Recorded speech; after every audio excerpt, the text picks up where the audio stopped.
Prepare ko na yung lulutuin ko para sa lunch mamaya. Ito, beef broccoli yung ano ko ngayon, ang ulam ko ngayong tanghalian. Ito, beef strip to. Tapos, ito yung mga lamas niya. May bawang, may sibuyas. Nilalagyan ko rin siya ng bell pepper para mas mabango yung ulam. Tapos, meron siyang may luya. Tapos, beef cubes. Ito yung ating beef. Hindi. Ito yung ating broccoli.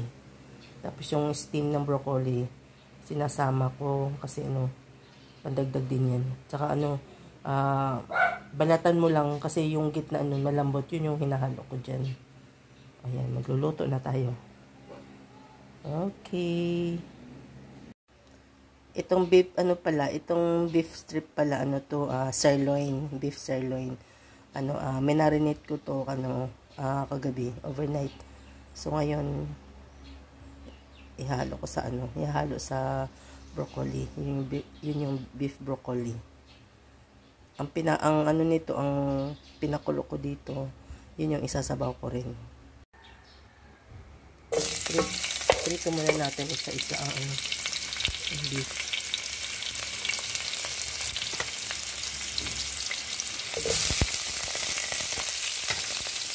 Mahinang apoy lang.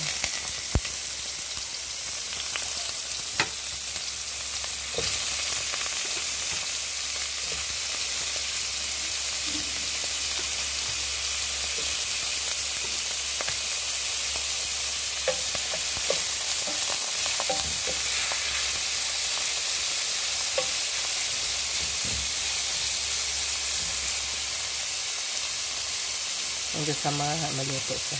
Pero luto naman na siya, kailangan nila natin papabrown na natin ng konti.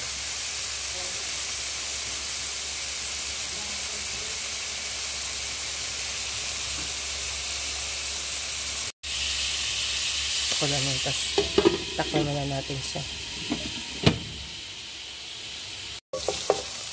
Nag-brown na siya. Igayan natin yung mga lamas. Ilahin na natin yung luya para mag-sink yung niya, para lumabas yung aroma. Luya,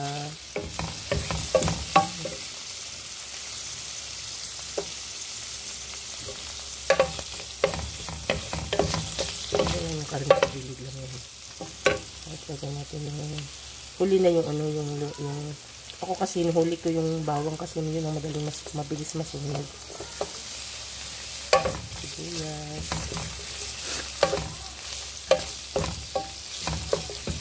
Ganun lang ako. Ganun ako pag nagluto. Tapos yun na yung huli yung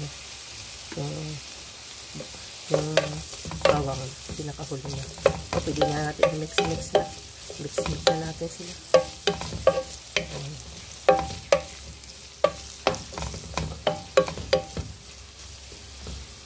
Pinakahuli yung bell pepper. Yung kasi pampabango yun. Takpan muna natin na konti.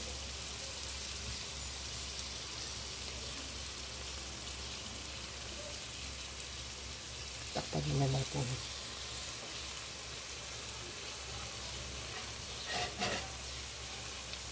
Takpan muna natin ulit. Nilagay na natin yung steam ng broccoli kasi ito yung medyo matigas. Hindi naman matigas, pero inuuna ko to.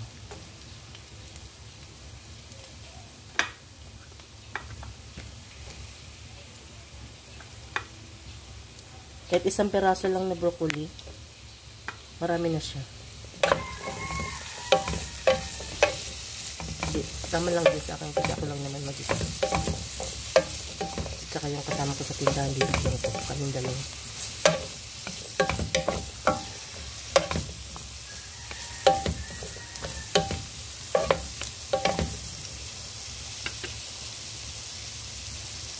Pwede na siguro halo yung sabay na natin yung broccoli.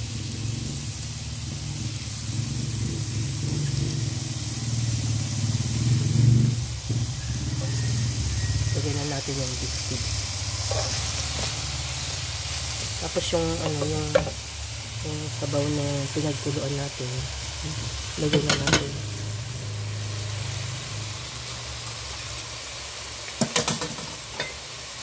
Yung pinakuluan ko gabi, yung sabaw. Tapos yung pinamarinate, ito yung sasabaw natin.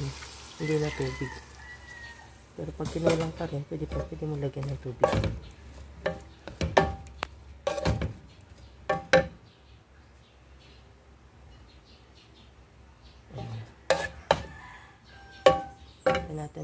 Palakasan natin ng konti. Apoy.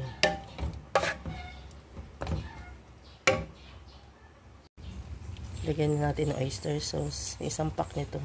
Busin mo na lang.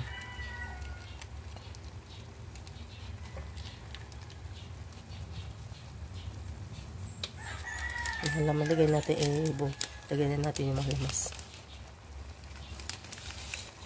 Magic.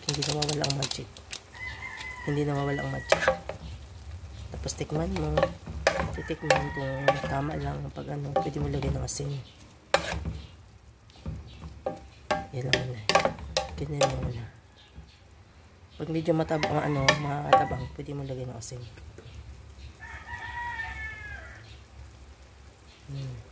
Kulo-kulo na siya. As usual, takpan ulit natin. Nilagay ko na yung bell pepper.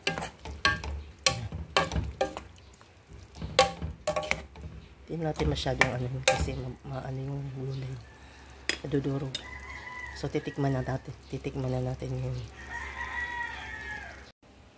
Tikman na natin yung niluto ko. Kung sakto lang yung timpla, hindi ba maalat, hindi ba matabang.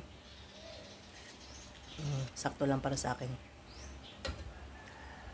Yan, pinakuluan na lang natin. Isang kulo lang. Yan lang. Luto na ang ating ulam para sa lunch. Thank you for watching. Thank you sa lahat. Itakpan na natin.